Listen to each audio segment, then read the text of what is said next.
اس کے علاوہ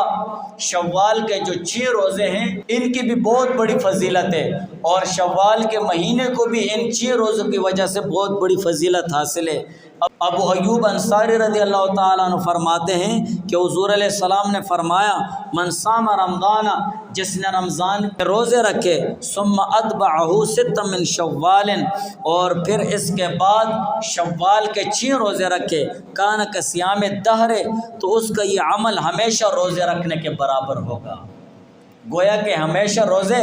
رکھتا رہا۔ اور اسی طرح ابو ایوب انصاری رضی اللہ تعالیٰ عنہ کی ایک روایت میں یہ الفاظ ہیں، حضور علیہ السلام نے فرمایا کہ جس نے رمضان کے مہینے کے روزے رکھے اور شوال کے 6 روزے رکھے، فَكَأَنَّمَا صَامَ السَّنَةَ، گویا کہ اس نے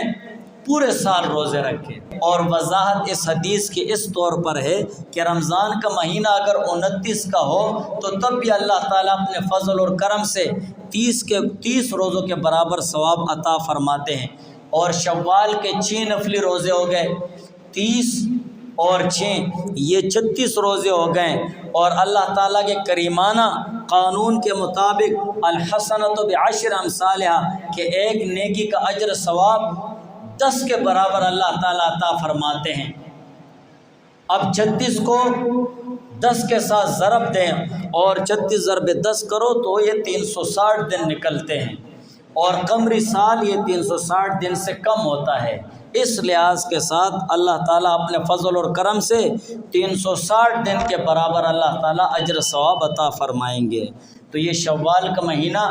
بہت زیادہ فضیلت اور برکت اور خیر کا مہینہ ہے،